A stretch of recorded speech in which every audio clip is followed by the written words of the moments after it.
Good morning, Moonies, Sam Pack, Tangerine. Good morning.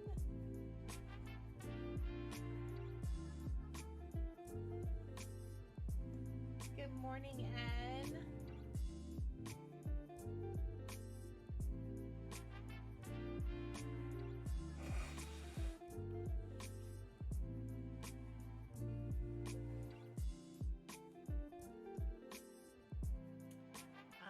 This morning's coffee creamer is coconut cream.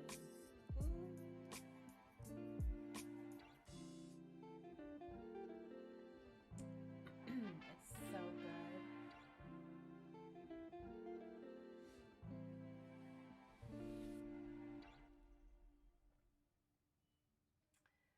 We're just waiting for my Wednesday co-host to get all connected and join us. I'm getting things started, writing an email to promote a product.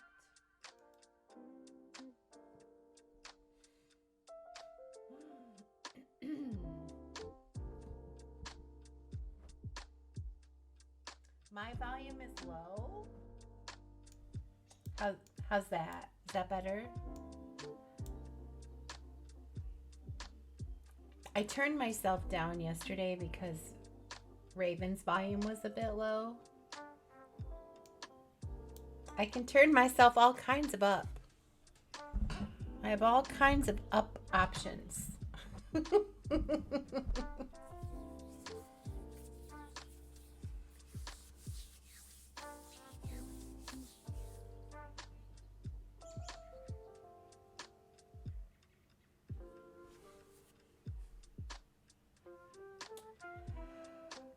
Oh, gosh. I woke up. I cleaned the kitchen. I made breakfast. I put laundry in. It's in the dryer now.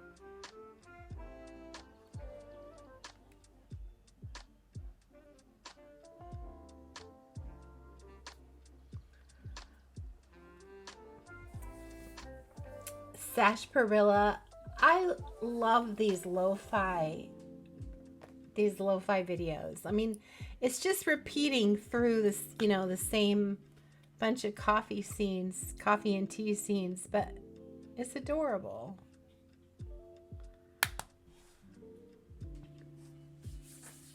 Sandpack, what's for dinner?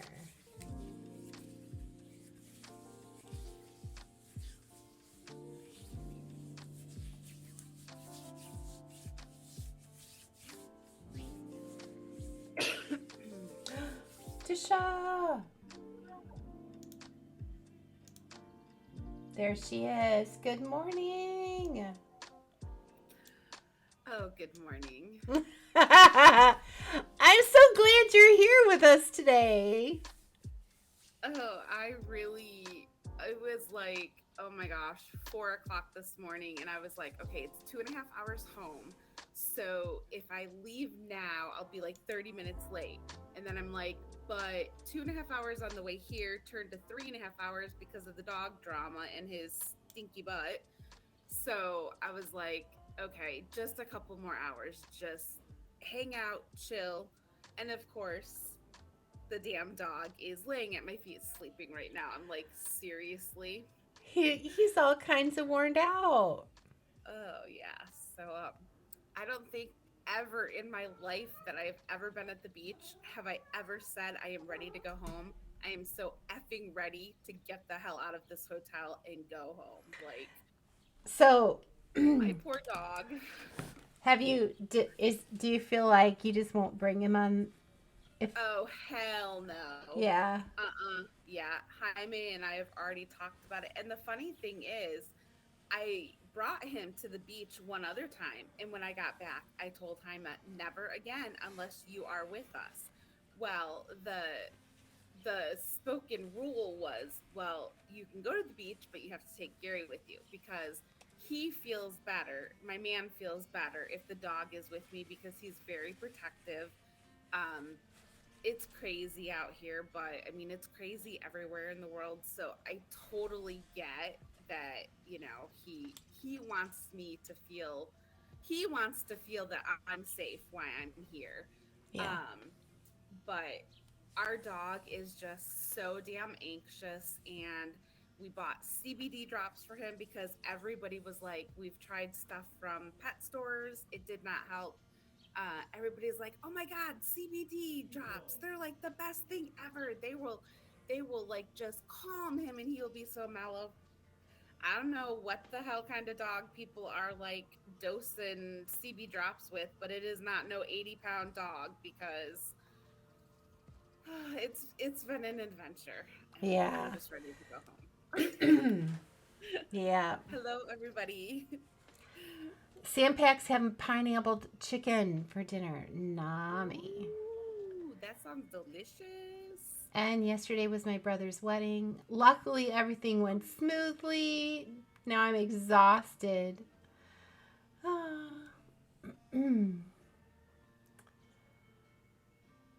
uh, so, Tisha, I made a grand decision this morning. I've Oh been no. I've been flirting with it for a couple weeks. Every now and then I just lean keto, and um, two things. My I refuse to make any food bad or wrong anymore. Um, and the so like I can't remember the last time I was keto for like 6 weeks or so. I was just really craving some fruits and veggies and or some fruits. I can have veggies when I'm eating keto. I was just craving some fresh stuff that doesn't really fit on keto. So I just went and did what I wanted to do. And it Hmm. seems like for like 2-3 weeks, everything is great. And then I start to get that feeling. Do you ever experience that right after you eat, like within 15 or 20 minutes, you're just tired? Do you Well, yes, but that not was recently. that was happening to me, like even like a good night's sleep, if I started my day with carbs, I would just immediately drag butt and want to go back to bed. And it's like I hate that feeling. Um anyways, that and the the desire to chew and spit has been really strong. And so um even though I could there's just less um there's less appeal for chewing and spitting Hmm. when it's not bread or chips or something. There's no appeal to chew and spit protein, you know. So like I've been journaling a lot, um, but I've had this tickle for like 2 weeks. Like well, it's time to just get back, go do some keto for a while again. I refuse to ever make some kind of big life decision like, oh, I will eat keto for the rest of my life. It's Yeah. like it's like no, I'll do it for 5, 6, 8 weeks as long as it feels good. But this morning was funny because last night, um, I meditated for a while, and I was just asking. I was just meditating on this concept of just I just want to stop obsessing about food. I just want to stop obsessing about food. And anyways, this morning I woke up and I'm like, all right, it's time. Let's go. One of the last things I watched on TikTok last night was somebody making a chaffle. Have you ever made a chaffle? No, and refresh my memory. What is that? Well, I've heard it, but I can't remember. do you have one of those little tiny waffle makers? Waffle makers. Yep. Yeah. So, basically you sprinkle a little shredded you oil Cheese. the pan, you sprinkle some cheese, you Yep. you you can just do egg. You can just do egg white and cheese. You can do an egg with yolk and cheese. You can add bacon bits or anything you want to it. Um and so then you put the egg in, some egg in, like half of an egg, and then more um, shredded cheese on top, and then you close it up and let it cook, and it makes this crispy, delicious chaffle. You can actually blend. You can use less cheese on the outside and blend like mozzarella cheese into your egg, and it will come out really fluffy. And you can put butter and sugar-free syrup on it, and you'd swear you were eating a waffle. Like, but I wasn't going for that. I was going for crispy and savory this morning. But what was really funny was, so I'm like, today's the day. I'm gonna I'm gonna go do this. I get out to the kitchen and there's this much left of a sourdough loaf. And I think to myself, oh, I can't start today. There's still sourdough.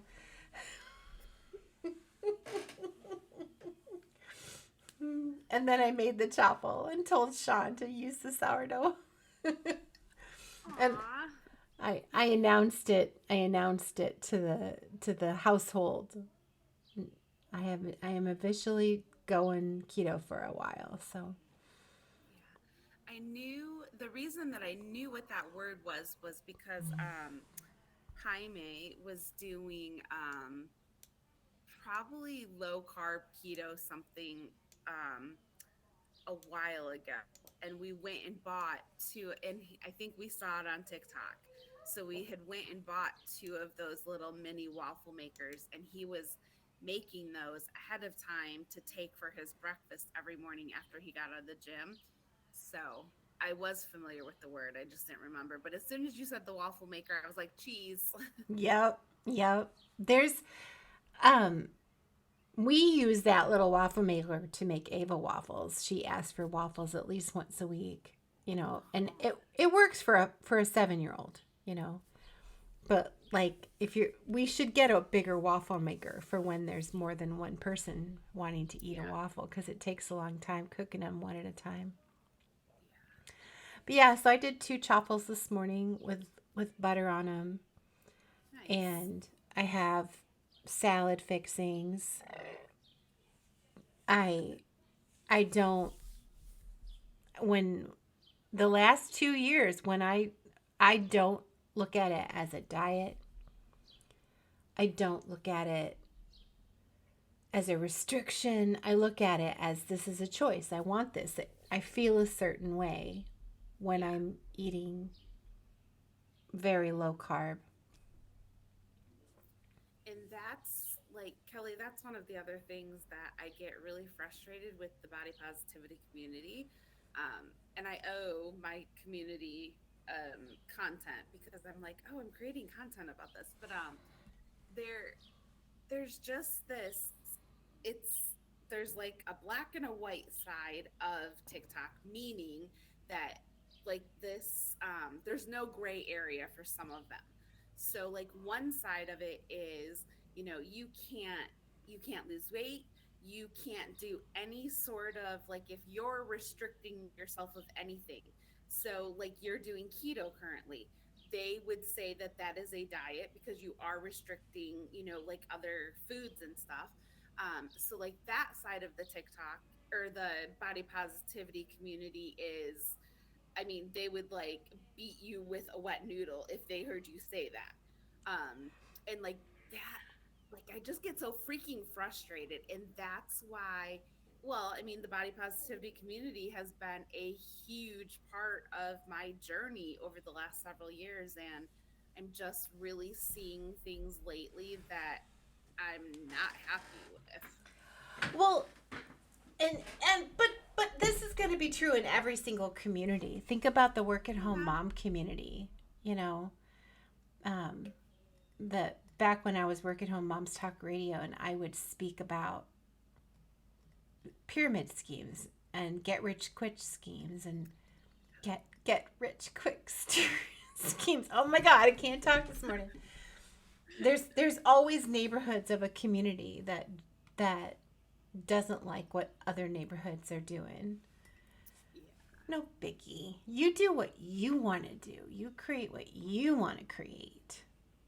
It doesn't feel the word restriction is such an ego word versus choice. I if I do like if I were to say, "Oh, okay, I feel best." This is true. I feel best when I'm eating keto. I feel less obsession with food. My blood sugar is super even Steven. I have lots of energy. I nap less. My knees hurt less because I'm not eating any gluten at all. I feel better on keto. But if I wake up in the morning and say I'm going to be keto the rest of my life, now it's a diet. Now it's restriction. Now I'm sad about what I can't have anymore. And but approaching it with, I feel like eating keto for the next 4, 6, 8 weeks, whatever feels good. The morning that I wake up and feel restricted is the morning when I go, hey, I think I want something different. Good morning, Liz. Sash Perla, have you ever tried Polotarian or Pescapolotarian? I have to look up Polotarian. I've heard of them. Polotarian. Someone who eats poultry but not red meat or pork products. Interesting. Um, so Sash says I lost a lot of weight with rice, eggs, chicken, and fish. Yeah, I so this isn't a lose weight thing at all. And that there's always a little. This is 10%. I do like it when the scale goes down. I do, but it's not about a weight loss thing. It's about feeling good. I like how I feel when I'm eating keto. Yeah. Um, you're a carb fiend, Sash. See, me too. So I'm a carb fiend. I'm I've been overweight all my life. I've been abusing food since I was young, and I don't have any attraction towards drinking too much. I don't have any attraction towards doing, drugs that knock me out. I don't have any issues with those kinds of substances, but food, I have I get I get obsessive. Um I get uncontrollable. Tish, what's the first step? The 12 steps? My life has become unmanageable. Oh my gosh, it's been so long since I looked at them. I think so. I get unmanageable. I get literally my life becomes unmanageable because of food. I will um Yep. We admitted we were powerless over alcohol slash food, that our lives had become unmanageable. Yes, you were right. I get I had bariatric surgery in 2018, and it helped me permanently drop about 80 pounds. Um, I hover around 20 pounds ish, flop up and down. Um, but I'm still chonky, you know. Um, and as I get older and as my body tells the tale on my life, I would like to carry less weight for the sake of my mobility and my vitality. Um,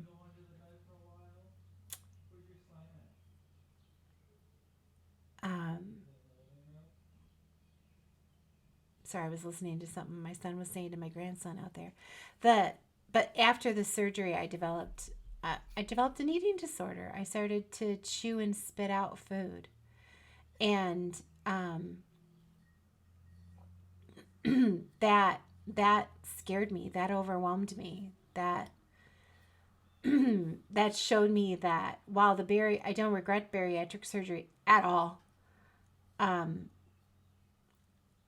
it changing the size of my stomach just redirected the obsession. So um, I do Overeaters Anonymous. I work the 12 steps, um, and then I make food choices based on my best healthy instincts. Good morning, Pixie.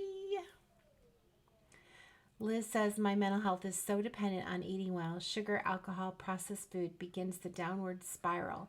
I still overdo all the unhealthy things, but I feel we all dance between the payoff and the pain.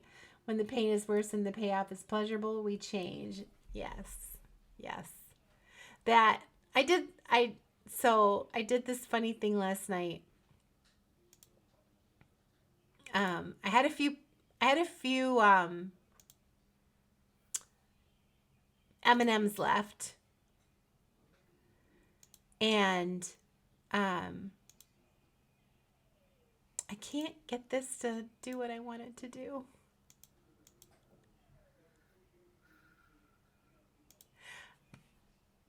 I had a few M&Ms left, and I decided to have the M&Ms one at a time and really savor them. I'm like, this will be it'll be a while before I do chocolate again like this. So I'm going to just slowly savor these M&Ms.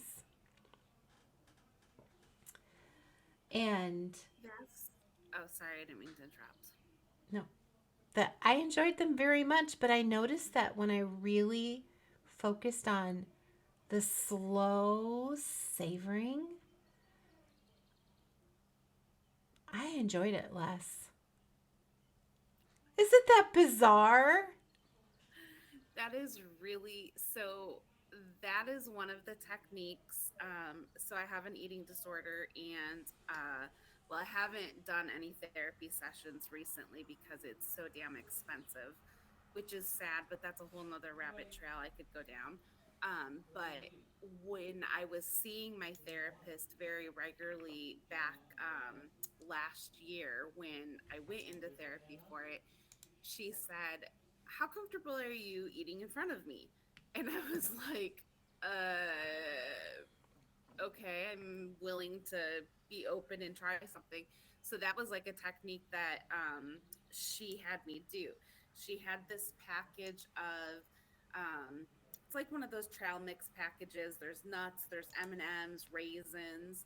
So she put out, a handful of them on this plate, and I had to like literally take one piece at a time. I had to smell it. I had to tell her like what it smelled like. Then I had to put it in my mouth, and I had to kind of like play with it with my tongue.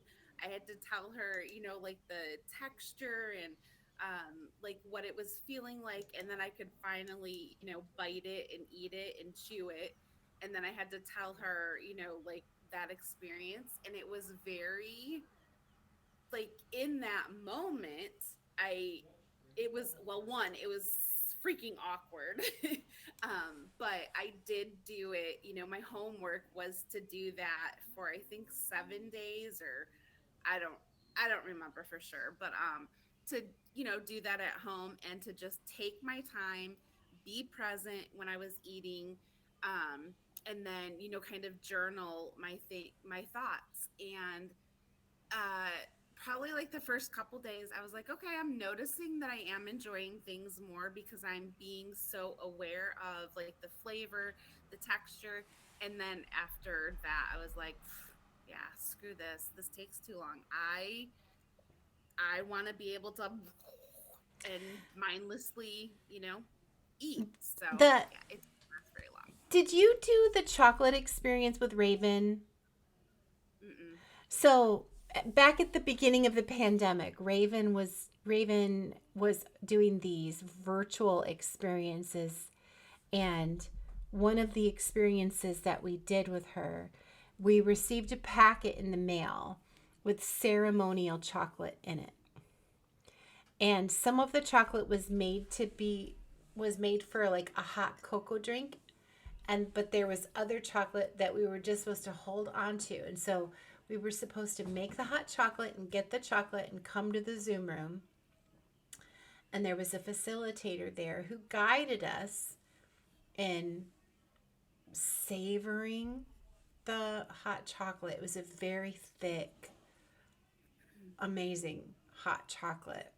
Mm-hmm. And then the other chocolate, she had us hold it in our hand and let it slowly melt, and then just experience the texture of the chocolate, and then to start to taste it.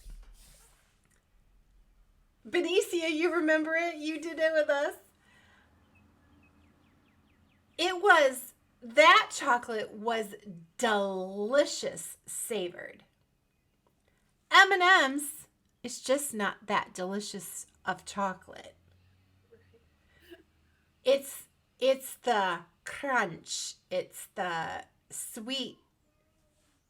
It's the sweet. It's the satisfaction of pop pop pop pop pop pop pop. It's not. When I slowed down to savor it, I just didn't care that there were only a few M&Ms. It's just like, My favorite thing is like, and my man has made comments before because he doesn't understand. He will eat something like an M&M one at a time or maybe two at a time. I like to take a handful of M&Ms, throw them in my mouth, make, both of my cheeks full of them and just let them kind of like melt in my mouth. And he's like, there's just something wrong with that. And I'm like, who's eating this? You or me? You hush. You do you, I do me.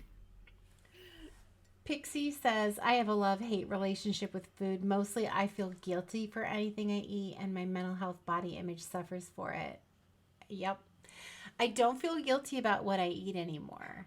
And, um, but here's Tisha and I have known each other forever. And so she knows, like, I have been through layers and layers and layers.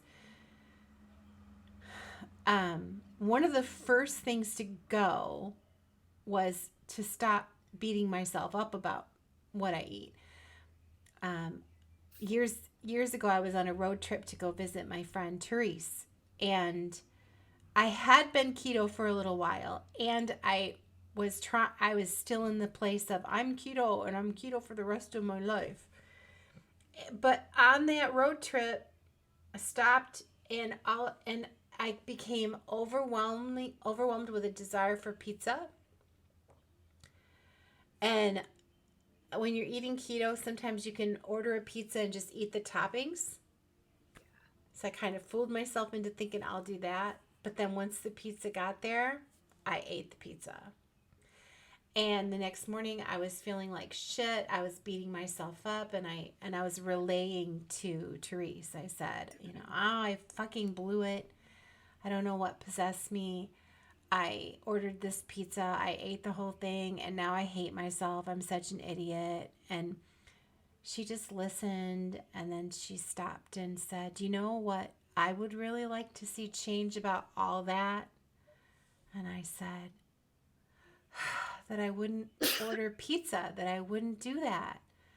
And she's like, no, I would. what I would change is you beating yourself up. And I'm like, but I have to. I have to beat myself up. I have to punish myself for it. I mean, if I didn't beat myself up and punish myself for it, what would happen? I'll be 500 pounds.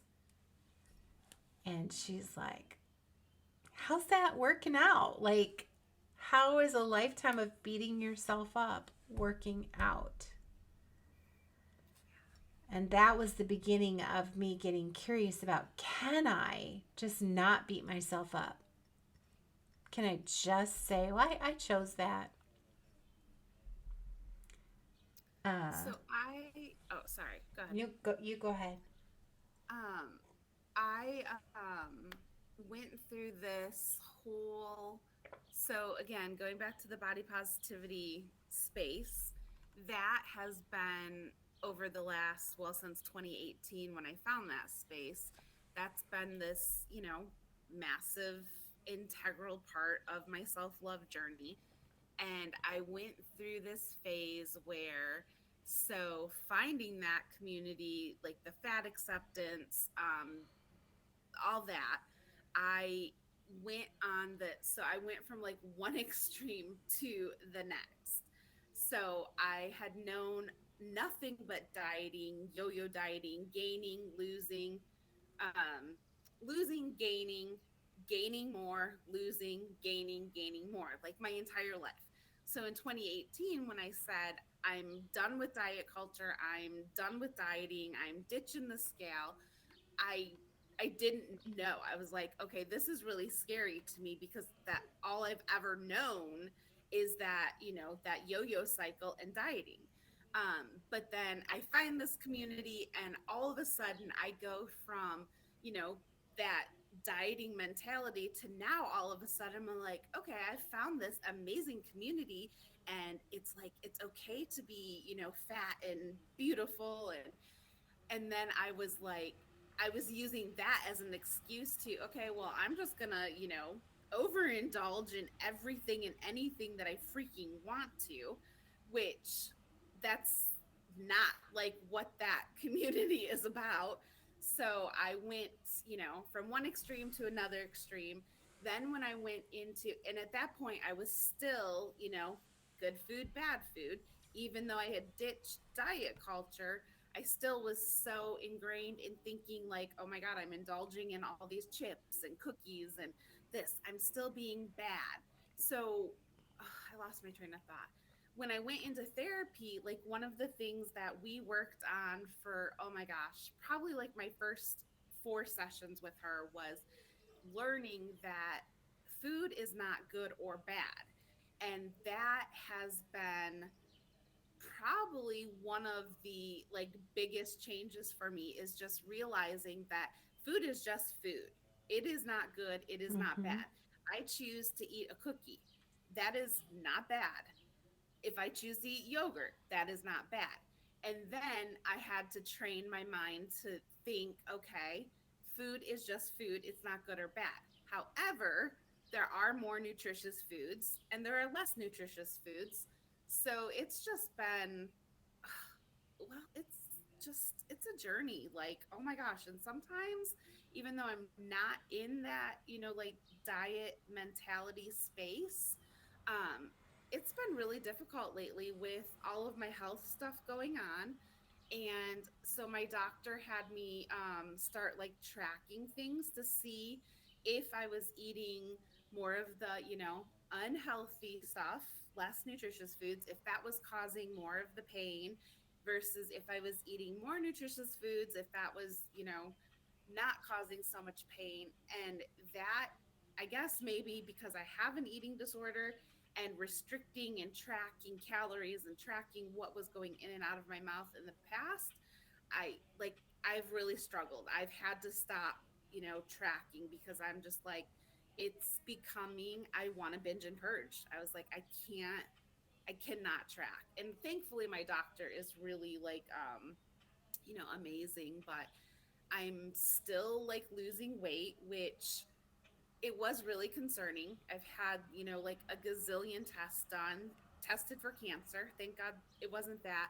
But as I was looking back through all of the, discharge papers, my doctor prints out things that we talk about, and I get that. But it makes sense because if you read through those notes, it's like eating more fruits and vegetables. I'm moving more than I have, moved in a really long time. So it makes sense. And it's it's so hard to not, I guess what I'm trying to say, and I know I'm rambling, I'm sorry, is it's so hard to not slip back into that like eating disorder diet mentality because as my body has changed, I have had to buy smaller clothes, and it's so hard to not be like, ooh, Mm-hmm. what more activity can I do, or what more nutritious foods can I do, and how much more weight is that going to make me drop? And I do not like when I get on the scale at the doctor's, I step on the scale backwards. I cannot see that number on the scale because it just fucks with my head. So I have no idea. Like, I couldn't tell you a number because I don't know. I don't even know. I don't even remember what my heaviest weight was because I haven't been on a scale in so many years. But I don't know what I was trying to say. It's so difficult. Well, first of all, we're here to ramble, so don't apologize Okay, for rambling. good. We're here to do that. Um, so they did test your thyroid. Your thyroid numbers are good. The only and this has been an issue for going on like 2 years now. My white cell count has been really elevated, which indicates an infection, but it's never made me like sick, like no fevers, no, you know like a normal infection does. And then my liver enzyme, however you say that, that was like elevated. But thyroid like everything. And my doctor and I have this kind of joke because I was like, if you prescribe something, and even just like a because she's a naturopath, so we do a lot of like the natural route. I'm like, if something funky is going to happen, I'm telling you it's going to happen with me because my body reacts so freaking weird to shit. But we have this running joke that she's like, you are just like a medical mystery to me. She's like, and I like trying to dive in and figure things out because she's like, everything that it's telling me it should be, it's not. So yeah, it's just I don't know. Sometimes I go to bed and I'm like, what the hell am I gonna wake up in? What's gonna pop up tomorrow? I have this really weird, well, you can't really see it, but I broke out in this super weird rash all over like my chest, down on my arms. I'm like, what the hell is that from? It's just weird. Just weird. I'm going to read some chat. Tangerine said, I'm still very young, so I don't have a lot of experience with diets, but I have my fair share of food struggles. When I was really little, I had a disorder called avoidant resistant food intake disorder. My body reacted to foods as if they were poison, and I would constantly spit up and gag at the dinner table. Having Wow. control over my foods and understanding what I put in my body is so important. My grandson is 3 years old, and I I think it was a I think it has been partially a reaction to the divorce, the stress that was in the home before Sean moved out. But he went from being what I thought of as a very normal eater to being really resistant to sitting down to eat dinner, and really like foods that he has liked in the past just refusing to eat, crying if you try to make him eat, like sit down and eat some oatmeal with the rest of the family. He literally acts like you're torturing him. And it's, oh, I wonder what you just described. I feel like maybe that's what's happening with him. I've never heard of that before. We've taken to, for a little while after Sean moved in, we, so I can take him into the kitchen and uh, feed him some oatmeal. He'll fuss a little. He'll try to say no, but once he eats the first bite, He chills out and he eats it, you know. But dad can't. It stresses dad out, and I'm not even doing that anymore. Instead of making it a battle that might trigger some kind of blown up reaction, our our current attitude is when he's hungry, he'll ask for food. And he does. He asked for apples. He asked for banana. He asked for string cheese. I buy these high fiber breakfast cookies. um, we buy the high protein milk. Like we just give him what he wants. I You had a fussy eater when Caleb was young. He was really fussy, as uncomfortable as it is to see a small child be really picky. I've never met a 10-year-old like that, honestly. So I just don't. We just decided we're not going to fucking worry about it and turn it into a battle. Um, but yeah, I don't feel guilty. I don't feel guilty or beat myself up about food choices anymore. What I seek to do is be very conscious of my choice, because my my my greatest desire is to use the food like a drug and zone out. Just mindlessly watch TV and eat the food, you know. And bariatric surgery means I can't just mindlessly eat. My stomach gets full too fast, um, which is what led to the chewing and spitting. But if I choose, like, whatever it is I've chosen, I just go, I am choosing this. I know what it is. I know the impact it's going to have on my body. I am choosing it. And when it's over and done, that was my choice. No beating up. No judgment. Just it is what it is. And one of the things, Kelly, when my therapist and I were working on, because I was like a mindless eater, I still struggle with that too, but I I could eat a whole bag of chips and I would stick my hand in and I'd be like, oh, there's none left. Like I wouldn't even be aware of the fact that like I ate a whole bag of chips. I could eat, a whole thing of the like that bag of like Reese Pieces, the miniature ones. Mm-hmm. And one of the things that I did notice, like when I was working on being mindful and present in the moment, like I had to practice no TV on, like not being in the office when I was eating. Like I literally had to go downstairs to the kitchen and be present as I'm eating. And I noticed that, when I was being very intentional about that, all of a sudden, like I wouldn't sit and eat a whole bag of chips Yeah. anymore because I was very conscious of what I was eating. And like I was tickled pink when I bought a bag of those Reese peanut butter cups, and it actually stayed in the household for like 3 weeks. And I was like, gosh, I need like a gold sticker for that because this is huge. But yeah, I just choose to not, I bake something, I take it up to the office and I eat it. So yeah, I still definitely am a mindless eater. Tangerine said I had a pretty tough childhood and I was also a child of a disorder. ARFID is a serious disorder and I had all the same symptoms. The difference between picky eating and ARFID is that a child cannot be bribed. They cannot be convinced. No logic works. Yeah. That the last time that um so Reese, like 3 weeks ago, willingly reached out, picked up and ate bratwurst. And I was like, wow. So I made bratwurst like a week later.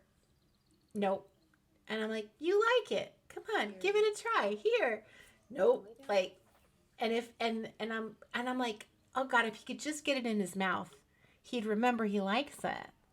So I'm like just trying to like just convince him, and he started to cry, and I'm like, that's it. Like, um, I refuse to. If it were just a matter of stubbornness, a little stubbornness on my part would work. But I don't. I think it's so much more than that, and I refuse to. We're just we're just we're just refusing to turn it into that kind of a battle. Um, Liz said, Liz asked, "Can you, Tish and Kelly, share where your food issues come from?"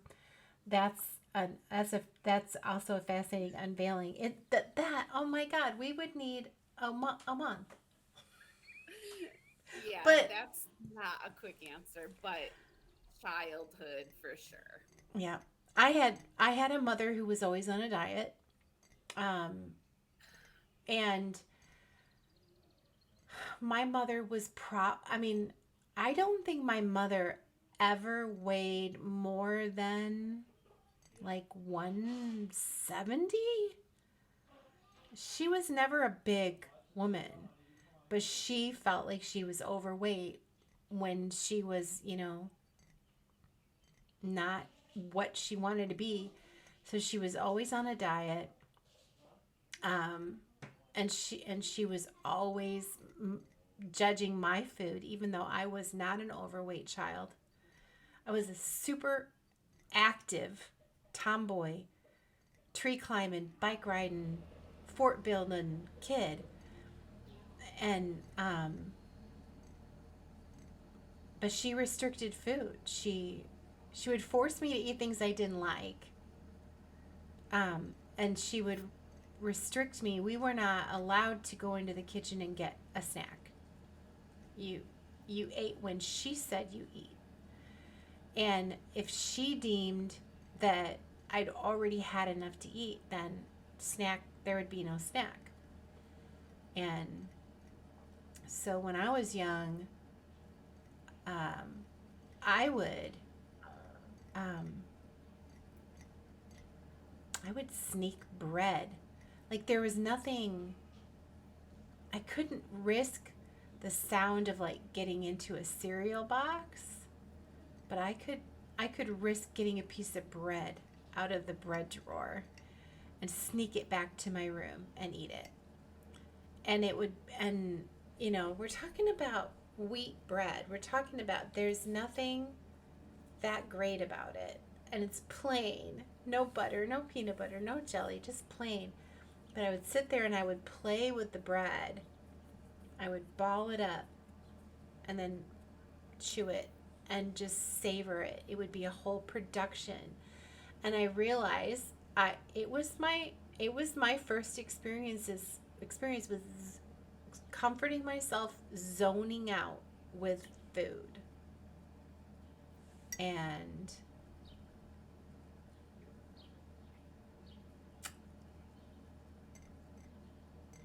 yeah.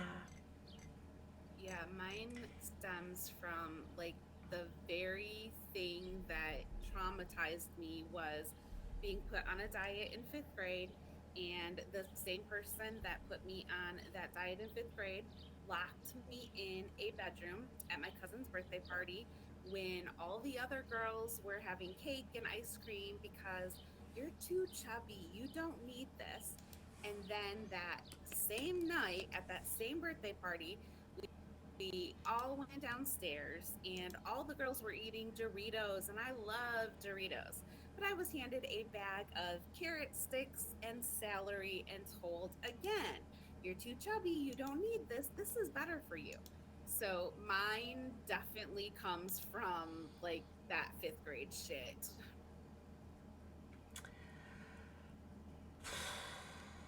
I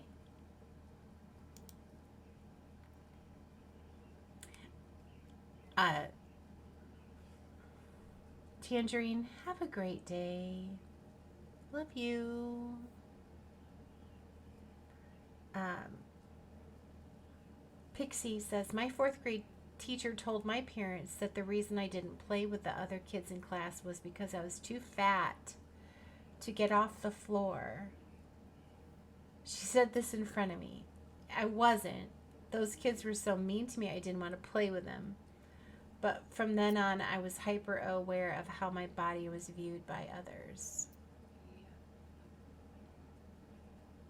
I'm sorry that happened to you. That's so sad. That sucks. That sucks. People are assholes. I there how we how we end up feeling about ourselves and our bodies, when we're young, we're we're picking up all of this ego programming. We are when I say ego, I don't mean bad. Like ego's not bad. Um ego's just it's all your programming. You learned so much as a child about taking turns and sharing and raising your hand when you want to say something and standing in line, and there's so much good programming that happens when we're kids, teaching us how to be part of a community and cooperate with others. But there's all these other lenses that are offered to us, you know and the I was over and over again, I was offered the lens um that I'm fat, that I'm eating too much, that I'm lazy. And I'm seriously, guys, seriously, I lived in the country and I hated my fucking mother. I was never in the house. I was climbing trees, I was building forts, I was riding my bike for miles a day, I was walking miles a day, I was playing basketball with a guy across the street. I was go, go, go, go, go. If I had to be home, if I had to stay home, if it was raining, if I was grounded a lot, then yeah, I was balled up somewhere reading a book. Anything to escape having to have any kind of interaction with my mother. Um, but my weight did not become any kind of issue until I hit my middle teens, because the and yeah, I was convinced I was fat from being from like 8, 9. I thought I was fat. But if you look at pictures of me, I was not. Absolutely not. And even in my teens, when I was so convinced that I was a fat tubble-lard cow. Do you know how much I weighed? 160.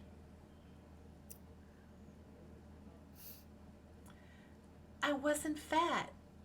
I had an ass and I had boobs. I had curves, but I wasn't fat. I was just 160. Today, they would just say that I'm all about that bass, you know?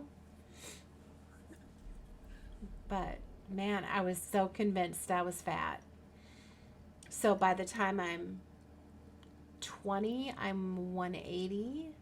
By the time I'm 25, I'm 250. By the time I'm 30, I'm 300.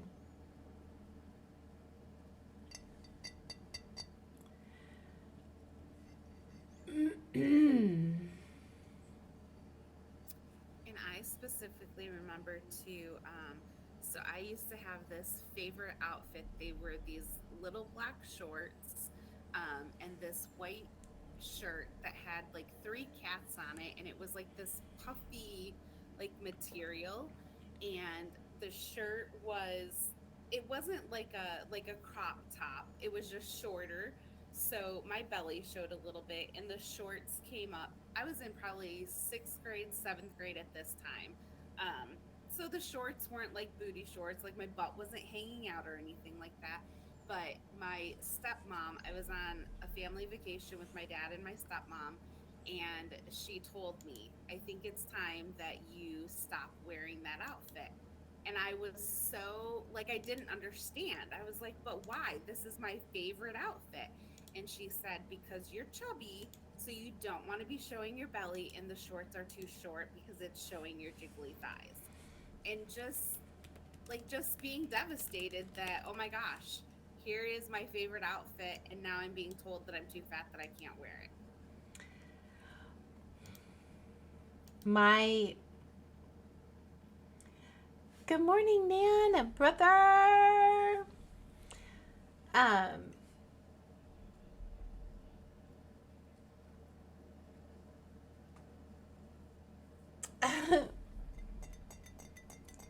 um,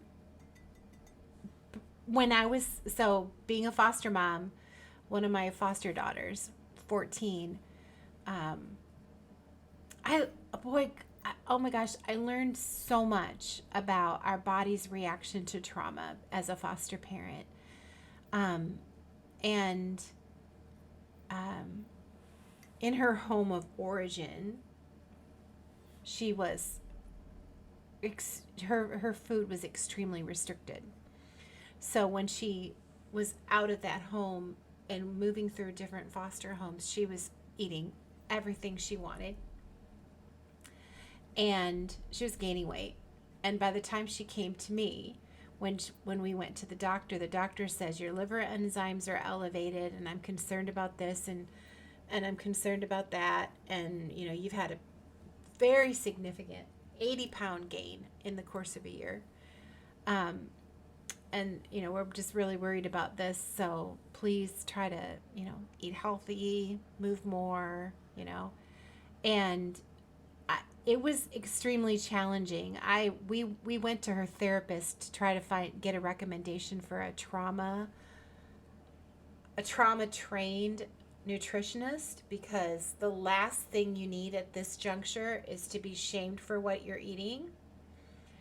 um but it was a constant emotional process for me as mom to try to honor the doctor's advice, but not wanting to turn it into making food bad or wrong. Trying to just help. And it was so interesting when we finally met with a pediatric endocrinologist.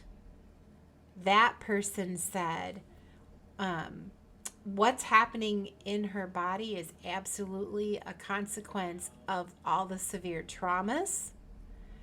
And she sent us to a nutritionist so that she could get food knowledge.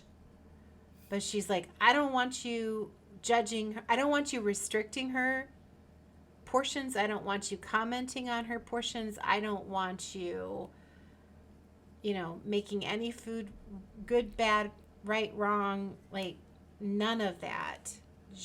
Let's just educate her and see what some stability does for her body.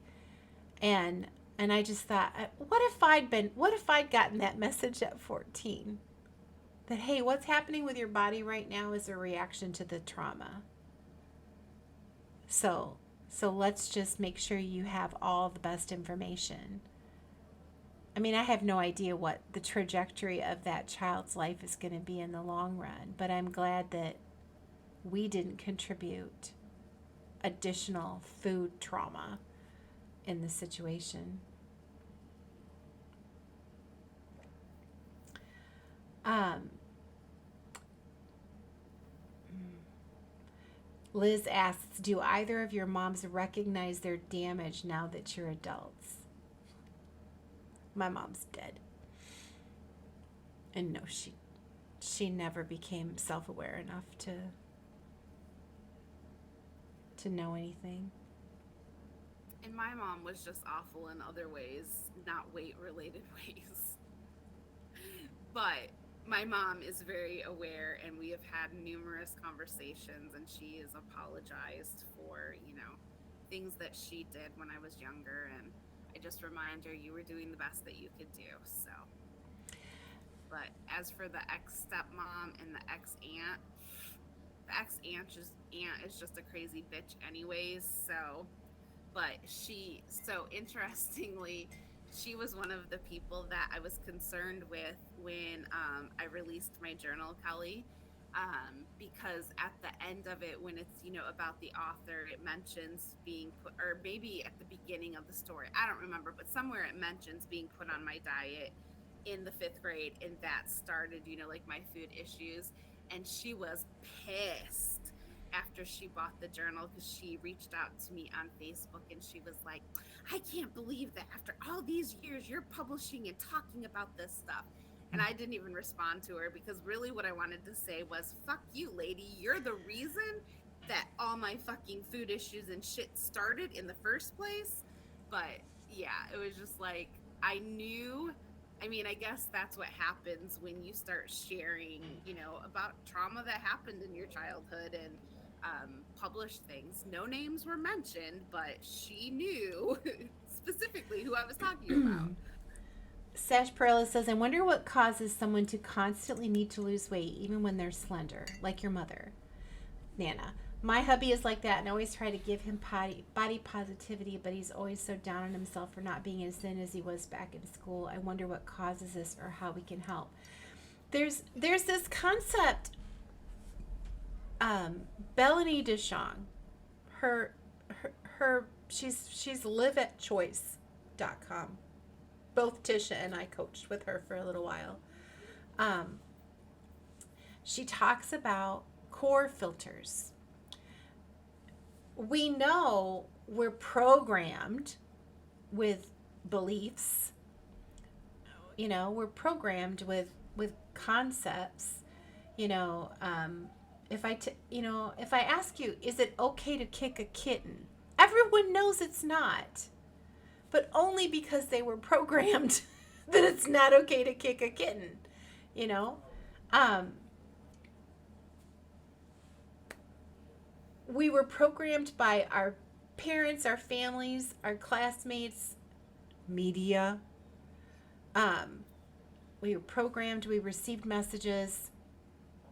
And I just had a flashback of a memory when I'm I think I'm 12 years old, and I'm hanging out with my brother and some of his friends. And one of this pretty young girl was there, and she had a pooch. She had a pretty significant pooch. She was otherwise very slender, but she had a pooch. And I said, when are you having a baby? And she reacted. She screeched and yelled at me and said, "Did you just call me fat? This little bitch just called me fat. This little bitch just asked me if I was pregnant." Like, she just had this massive reaction. I was horrified and humiliated. And my brother was like, "I can't fucking believe you said that to her." And I'm like, doesn't she look she's so skinny, and I thought it was a baby. I wasn't suggesting she looked fat. She screamed, "She just called me fat. She just called me fat. She just called me fat." This is just one of those experiences that cements in my mind that fat is awful. Fat is bad. Fat is the worst thing you could call someone. Like, it was a humiliating experience. But it's just one of those things that shaped my sense of body image and still confused the fuck out of me. But now the more the older you get and the more you experience, you realize people just have different body shapes, and some women just have more of a natural poochie belly shape, and that doesn't mean they're pregnant. I didn't know that when I was 10, 11 years old. But It's so crazy how, like, I don't know. And again, I just experienced so much in the body positive space. And, like trolls have told me I should kill myself because I'm fat. I have been told that I would, by somebody, I would rather die than look like you. And it's just like, wh- I don't understand. Like, I mean, I guess I do because I grew up being told by everybody around me that, being fat wasn't okay. It wasn't lovable. It wasn't acceptable. But it's like our body size is the least cool thing about us. Like, there is so much more to us. So, why is everybody so freaking focused on, I think of people that I could have met, that we could have had like amazing conversations, but they are so fat phobic. It's almost like, oh my God, stay away from me because I'm going to catch your fatness. And it's just like, it's so sad to think of, like, people are just so appalled by it that they think that I'm less than a human because I take up space in a bigger body. yeah. uh the sash, the how do you help somebody? um my relationship with food remains messy. My relationship with my body is all good. You guys, see me, 90% of the time I'm wearing a sleeveless shirt. Today I happen to be wearing cold shoulder. I have no shit about my body. I love my body. People, body dysmorphia is a very real thing where people cannot see their body in reality. Yep. Um, and sometimes I think body dysmorphia is programmed, like for me, being told I'm fat when I'm not. But sometimes body dysphoria is just very deeply personal, and um, the you can try to give him body positivity, but my instincts are that, and what I practiced with my foster daughter was a concept that how you look is the least interesting thing about you. So I don't compliment children on their looks. I do not compliment children on their bodies. I don't do it because sometimes compliments do damage too. It's just too much emphasis on bodies and looks. Um, so, rather than, if he's saying, I should be thinner, man, I should lose weight, don't argue with him. Don't argue with him. How can I help you, babe? What do you want, babe? What's the heart desire behind these comments? Um, but don't argue with him and don't try to convince him. If he says, I'm fat, don't say you're not fat. People hate. If I say I'm fat and you say you're not fat, I like, come on. Let's just not make fat a bad word. But don't argue with him about it. Don't try to convince him. Don't try to give him body positivity. He has to decide he wants it. What you can practice is just, it's about dropping resistance. And this is true whether you're dealing with someone else or dealing with yourself? If I say, I'm fat, I'm fat, I'm fat, um, but I can't be fat. I'm fat, but I can't be fat. I'm fat, but I can't be fat. I'm ugly, but I can't be ugly. I'm lazy, but I can't be lazy. I'm useless, but it can't be useless. Do you know how much fucking energy I'm losing in this constant battle of the negative thing I feel and my resistance to that negative feeling? Massive loss of energy, massive effort. And this is what Bellany DeShong teaches through her coaching program is when the person says, I'm fat, don't give them any resistance. They say, I'm fat. They meet no resistance from you. You're not gonna say, yeah, you're fat. You're just gonna say, how can I help you? What's the heart's desire behind this? What? How can I help you? No resistance. Instead of, he's wasting all this energy fighting against himself, and you're giving energy into the fight with himself. Just give up. Just. I feel fat. Thank you, sir. Lay down. What are we doing today? Like, just let it go. Just drop all the resistance to it. And you know what? You might even try telling him that. Say, just the next time it happens, just say,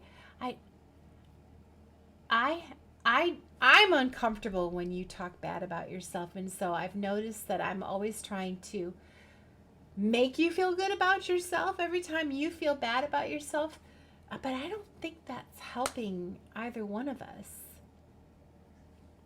So I think I'm just gonna, when you're feeling bad about yourself, I'm just gonna give you a hug and let you be. You're just instead of getting into this, you're just like, you're not offering any resistance.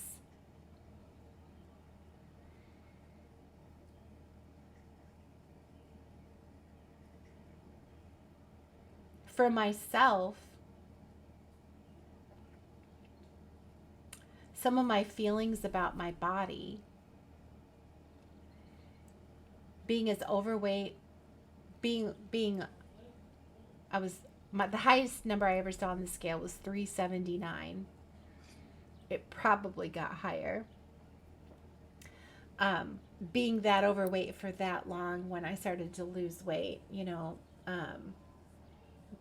my body is just changing, and realizing, man, that I am never going to feel culturally proud of my body. I am never going to be able to find my value and acceptance in my body, because my body is droopy as fuck. And I have no resistance to that. I don't look to my body for my value. But I love my body. I feel grateful for my body. I'm so thankful for my body. I have beat the shit out of it. And it still gets me from point A to point B with relatively little amounts of pain. I'm really fucking grateful for that. And I kind of think about my body a lot of the way I feel about my car. I really don't give a fuck about my car. But I would like it to run down the road. I would like it to be clean. I would like it to run down the road. I would like the brakes to work when I need the brakes to work. But I don't give a fuck what kind of car it is or what it looks like. It doesn't have to be a sexy car. I don't give a shit about cars. That's how I kind of feel about my body. I don't give a shit about how my body looks. I don't have any value in how my body looks. I'm just really fucking grateful that I have it. And so, just like I want to put good gas into my car, I'd like to put good gas into my body. Just, just like I like to keep my car clean, I'd like to keep my body clean. I like to do preventative care on my car. I want to do preventative care on my body. Um, it's I'm That's as body positive as I can get for me. For me.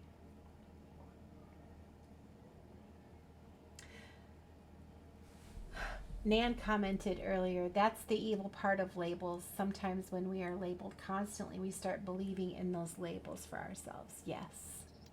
Yep. I felt fat because my mom said I was fat. My brother kind of played into that, saying, that I was chubby. Um, I remember, but there's this one positive remark that I remember from middle school, like, oh, maybe eighth grade, junior high. A girl in my gym class said, I love your ass. You have a gymnast's ass. And that stuck with me because I had always been told my fat ass was not okay.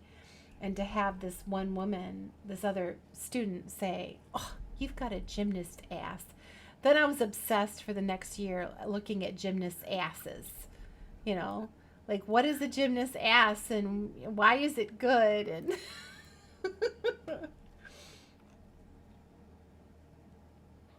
but man, how awesome is it for this generation growing up with beautiful Lizzo celebrating her body, her big healthy body. She is big. Big is not a bad word. She is a big woman. She be dancing. She's got vitality for days. She's healthy as can be, and she's big. Like how awesome that there's this generation of young people growing up with such an example of body size is there's not just one body size that's healthy.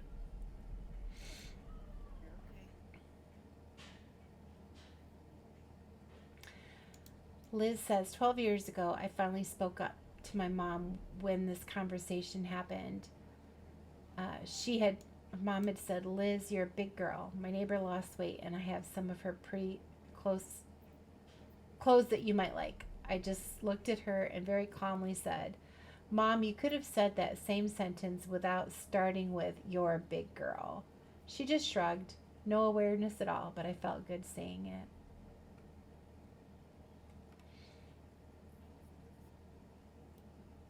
Yep.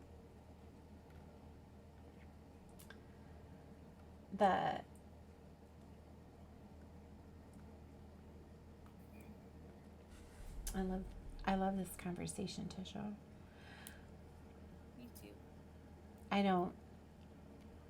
I asked myself when I was meditating last night, I'm like, I just don't want to obsess about food. I don't think I'm fooling myself. I really don't give a shit about my weight. I don't have a scale in the house, but I do look at the number when I'm at the doctor's. And there's a scale at the gym. I step on it once in a while. But I prefer to read the numbers. I prefer to think of the numbers on my doctor's scale because the scales can be so different. And especially public scales, like the scale at the gym. Who knows how often that they calibrate that. But I just want to this spring, when the weather started getting warm and the kids started to want to go to the park, um, I won't take my grandson to the big city park by myself because he's little and he's fast, and I'm scared that that I'm gonna lose sight of him, and I can't run after him. My left knee is too funky, and I don't have I don't have it. So I would like to be able to take my grandson to the park and not worry that I can't keep up with him. Yeah. So I want better for my body, and it's not about weight. Nan says that's the beauty of growing and investing in the future generations, right? As a member of the queer community, especially now during Pride, we often forget the sacrifices people have made in the past. For us to be ourselves and live freely, it's our duty to make things better for the next ones. We kind of owe it to the ones that came before us. Amen, Nan. I love you. Uh, the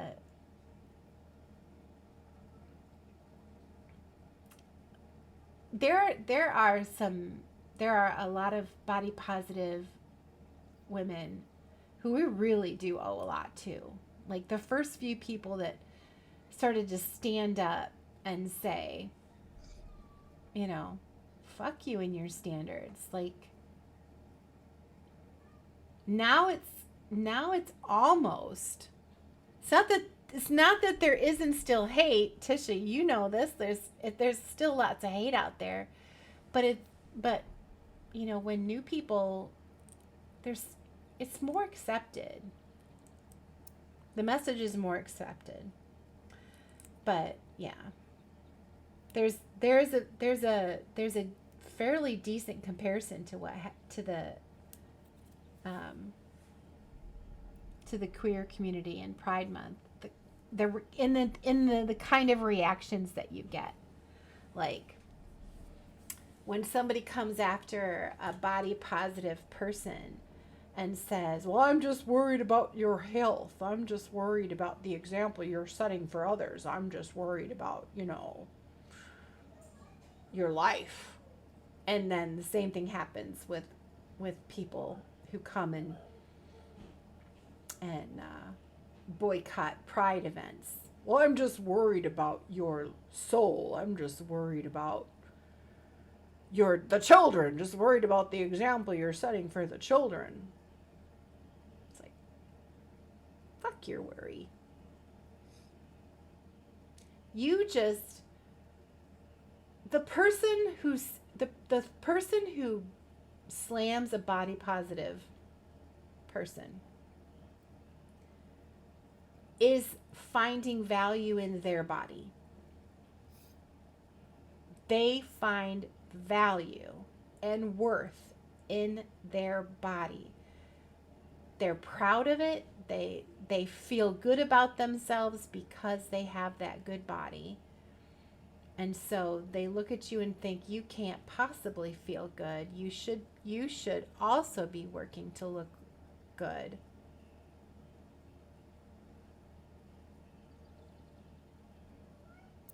So I was on YouTube the other day and I still have it pulled up on my laptop right here, but I was searching for something and oh my god, the freaking and what I find the most interesting is so it's all these thin people that have made comments or have made videos about how toxic the body positivity community is and why I hate body positivity. The body positivity movement has gone too far. Fat activists are dying of toxic body acceptance.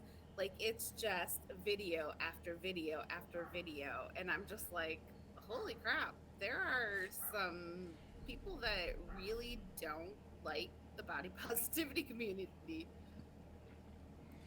The by the same token, when I say someone who's slender,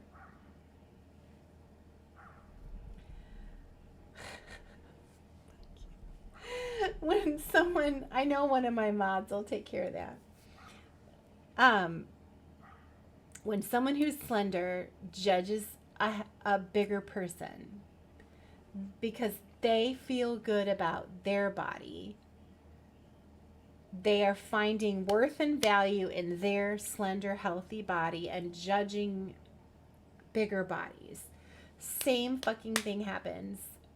The straight anti queer, the anti queer people who are straight feel real. They find value and pride in that they're straight. They're doing life right. They're acting their biological sex. They're liking the opposite sex. That's the right way to do things. They find their value, they take pride in themselves and point out at the queer community and says, you can't possibly feel good about yourself because you're not doing life right. It's the same thing. And that, so they're offering up some ego programming. They're offering up a lens where they say being straight is better. Being straight is right. Being slim is better. Being slim is right. These are potential standards that if everyone agrees, if absolutely everyone agrees that is true,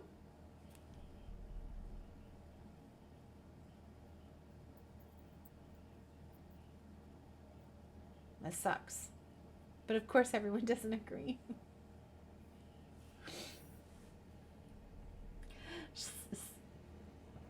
Sarsaparilla. One would think people have better things to do than attack other communities. But they don't. They don't have better things to do because they have found their value in being right. Let's stick to the body positive concept right now. The man or woman who has a slender body, they're slender, they're toned, they're not carrying any extra body weight. They are straight up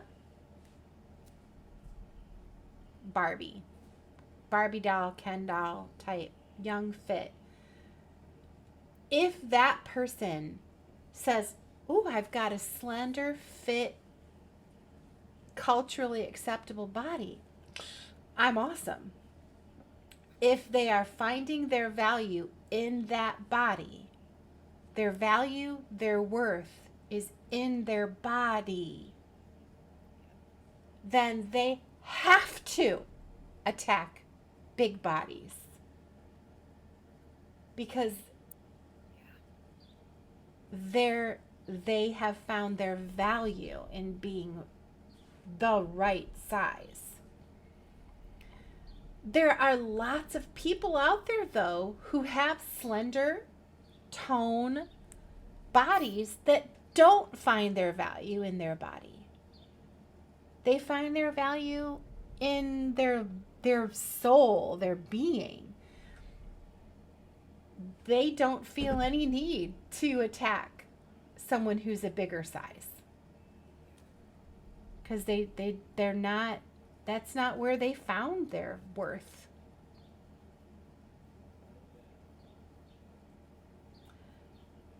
I said I'd stay with body positivity, but I can't. I have to make the comparison to people who are anti-gay. If someone has found their worth, like, I feel good about myself because I am straight. I'm straight. I'm the way God meant me to be. I'm living life right. Then, if that's me, I have to attack a gay person for doing it wrong. I have to. Because my worth is in that I'm doing it right. But just like There's a lot of people in the world who do not find their value and worth in being right. And so they feel no, they don't understand why people attack someone who's different.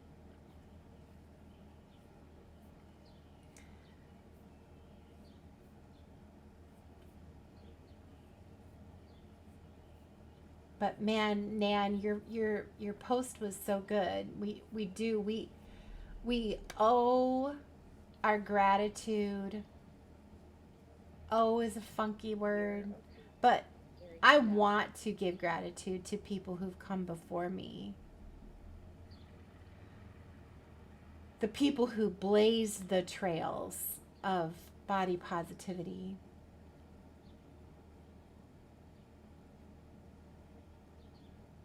Pixie says, but have they really found their worth? Good question. Good question. Good question. People find their worth in all kinds of things. You know, some people find their worth in their bodies. Maybe I don't know. Um, it some people some people are blessed. Blessed is the wrong word. Some people have uh, slim tone, culturally perfect bodies, and they never seem to struggle with food. They never seem to struggle with exercise. They I have a sister-in-law. She's like 5'10", slender, super active. She's never struggled with food or physical activity a day in her life. And but she does not find her value in this, in her body being slender and toned. No. So she's never judged me. She's never treated me weird. She's never given anybody else any shit about anything, cuz she doesn't find her value in the body. Somehow she escaped childhood and teen life without getting attached to her body. She just lives in it. She just drives that car around, you know. But someone else in a living a different life might pick up, just like Tish and I picked up clear messages that our bodies aren't perfect, our bodies aren't right, we're not doing something right, so we're not right. Someone else in another family picked up messages that, oh, you're gorgeous, oh, you're sexy, oh, the boys are going to be knocking at your door, you're always going to get a good job, you're going to get a good husband, you're going to have a good life. They picked up the message that their body is their value, and so they fight to keep it, they battle to keep it, and they judge anyone else who doesn't have that same look as being incorrect. But have they really found their worth? They it's a false it's a false worth. It's fool's gold, right? But people can live their whole some people will live their entire life finding their value in their body, and they will be able to successfully maintain that. Have they found their worth? If they find their worth in their body and they successfully maintain their body, have they found their worth? I guess so. Fuck it. That's where they wanted to find all their worth and all their value, all their life is in their body. Fuck it. Good for them. But then what happens when something happens? They get injured, they're put on a medication, something that causes them to suddenly gain weight. So what happens to that worth now? Yeah. Oh, everything is now they're in trouble. Yep. The Gary. Stop. but yeah, that question. But have they really found their worth? The Gary. um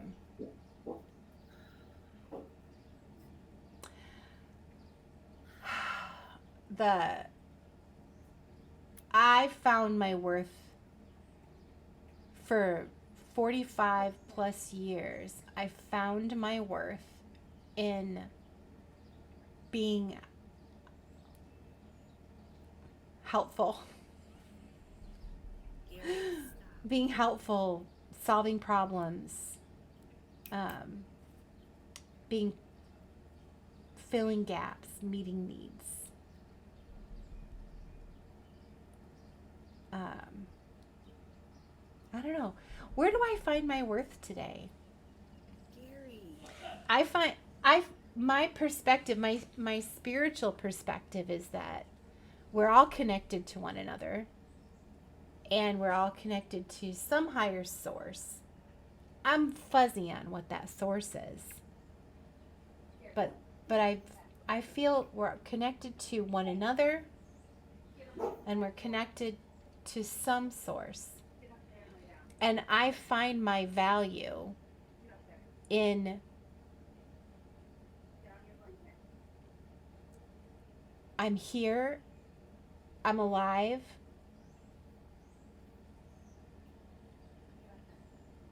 I'm here to love others, I'm here to create what I want to create, I'm here to explore what I want to explore. I find my value in my life. And my life is not my body. My life, my value, my life is not my body. My body is the car I'm driving around.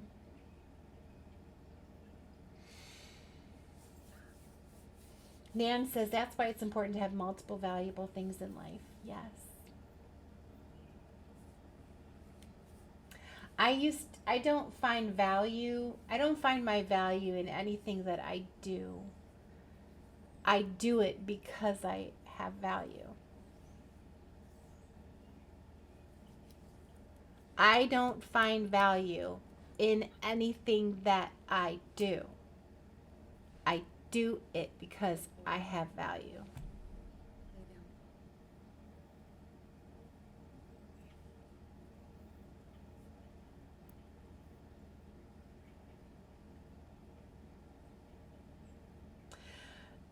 Sash Perilla, I was told by my grandmother one time, what woman is going to want you being fat like that? Joke's on you, Granny. I'm married to a man now. Sash Perilla, are you a gay man? I don't know why Sash Perilla, in my mind, I was ascribing that as a feminine username. I make that kind of mistake all the time. I like that. Joke's on you, Granny. That's good.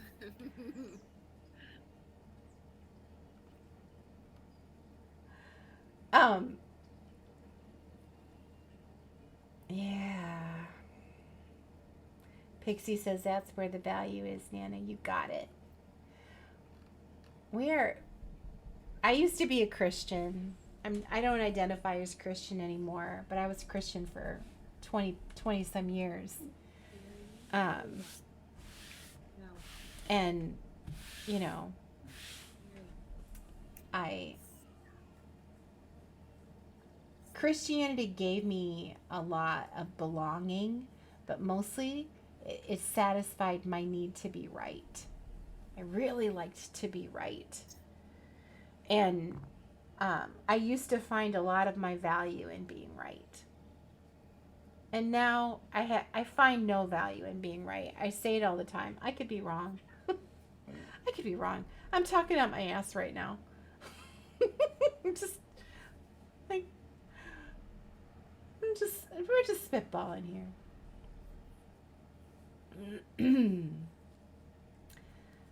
um, yeah, gosh. Time flies on these mornings. It does. Um, Yesterday, all we talked about, Raven and I just asked her questions about her travels. Hmm. Just love hearing stories about her travels. It was a good time. I'm living vicariously through her, but I have to watch the replays because I don't get out of bed to come join you guys. The the oh gosh, brain fart, brain fart, brain fart.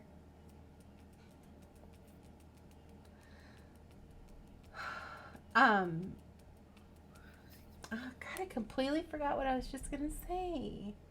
Oh, I think I was gonna bring it back around to what I started the announcement that I'm gonna eat keto for a while. Um, I I always know I didn't like resisting. I didn't like leaving the sourdough bread on the counter. I fucking love sourdough bread. I love it. I love toasting sourdough bread.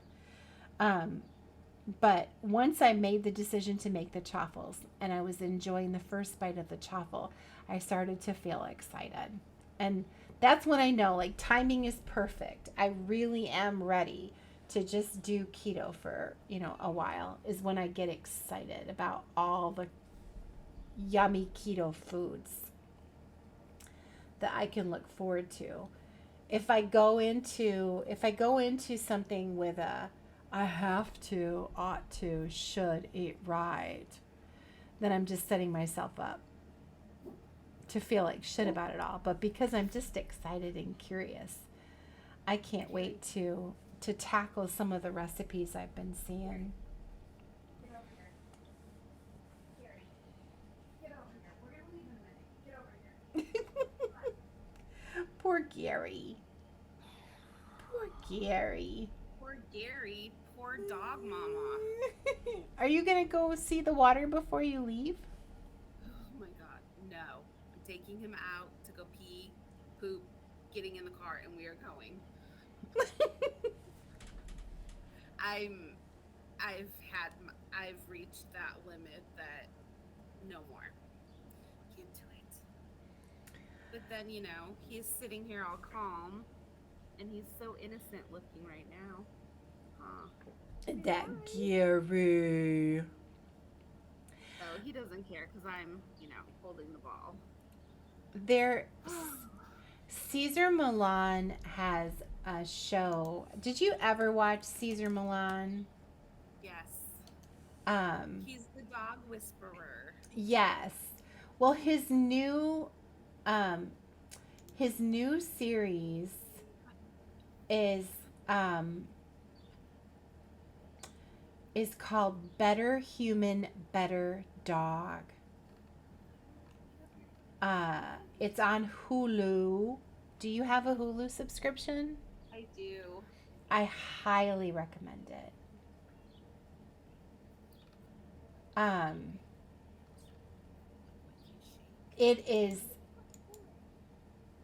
I mean, it's free self development Yeah. because you know whatever issue you're having with your dog, he's gonna bring it back to you. Oh, You I know, know. And I but do know, I mean, so we adopted him from the Humane Society. They don't really know, what happened to him in his past. We definitely think there was some beatings and stuff because even like if you raise your voice at him, he cowers. But inconsistent training, like we never stuck with, things that we were teaching him. Our roommates do things and let him do things that we don't let him do. So it's definitely owner related why he does not behave. I mean, like yesterday when we were out walking the beach, there was this lady that had three dogs with her. Not one of them was on a leash, and every single one of them was like lined up. She had two on her right side and one on her left side, and like commands. I mean, as soon as she said a command, they were like doing what she said, and I was like, oh my god, I can't even control my one dog. Yep. Well, if you want to go, you can go. You can go get on the road. Thank you. Yeah, it's time. We will All right. let you go. Goodbye, Tisha. Goodbye, Gary. Bye, everybody. I will see you next week. Uh, Pixie, you're gonna put Better Human, Better Life on your list. It's so good. I don't have a dog, but it's so good. I just love watching it.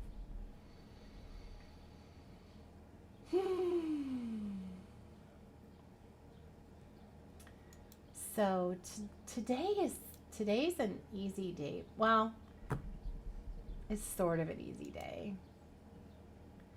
Um, I don't have any more I don't have any phone calls today. I don't have any Zoom calls today.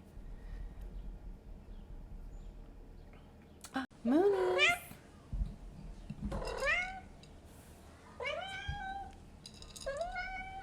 George is like, ooh, I'll wake up from my nap for this.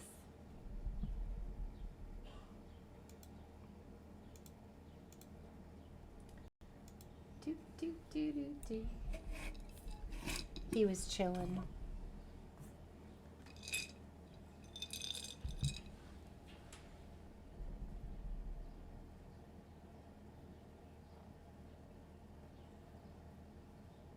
Why are you acting like you can't move 10 more inches to get these treats?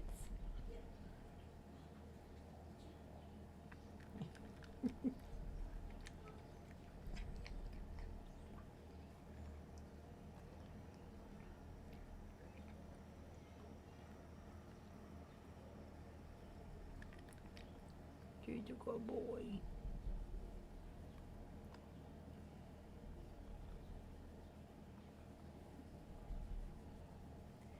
Thank you, Moonies.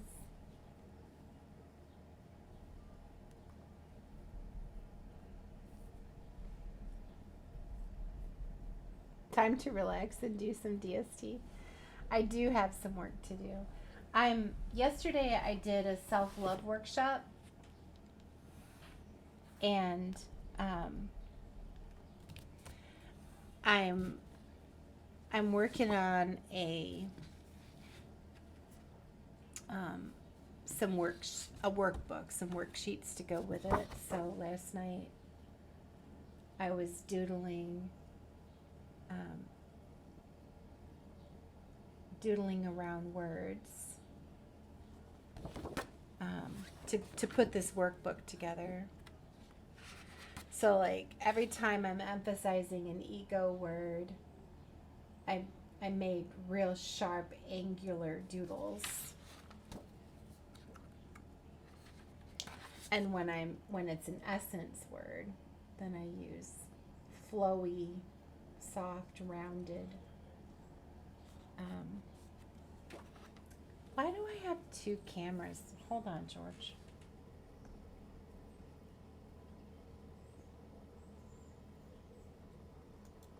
That's weird. Judge is an ego word.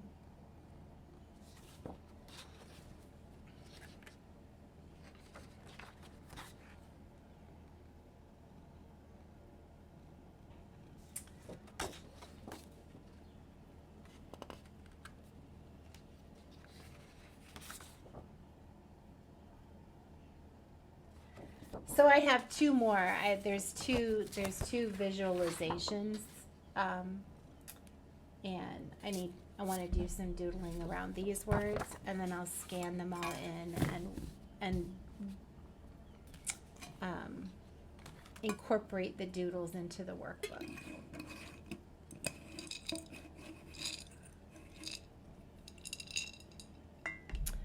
I George is taking up all my desk space at the moment.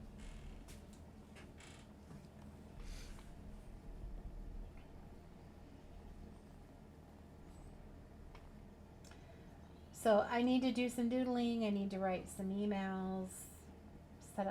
I would like to set up that workbook today.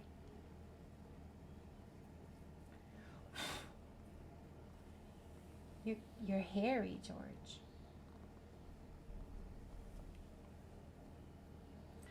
Well, if George would do some of the work, for crying out loud. Now he's knocking my vitamins off the desk.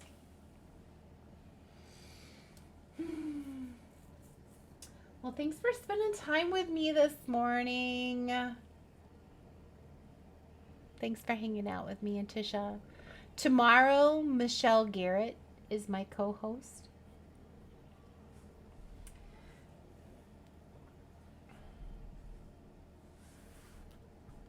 Look forward to chit-chatting with Michelle and seeing where our rambles take us. My favorite part about this whole thing is just like talking about whatever the hell we want to talk about. Sarsaparilla, thank you so much for being here. Glad to meet you. Welcome, welcome. Spend more time with us. I'm here 9 to 11 a.m. Eastern Time, Monday through Friday for Morning Connections. And then in the evenings, I usually stream Don't Starve Together. So I have co-hosts. Right now I have Raven on Tuesday, Tisha on Wednesday, and Michelle on Thursday. Monday and Friday, it's been more like doing whatever the hell I want to do. Sometimes a little co-working, sometimes some games on the stream. So, Pixie, have a great day. Everybody have a really great day. See you later. Bye.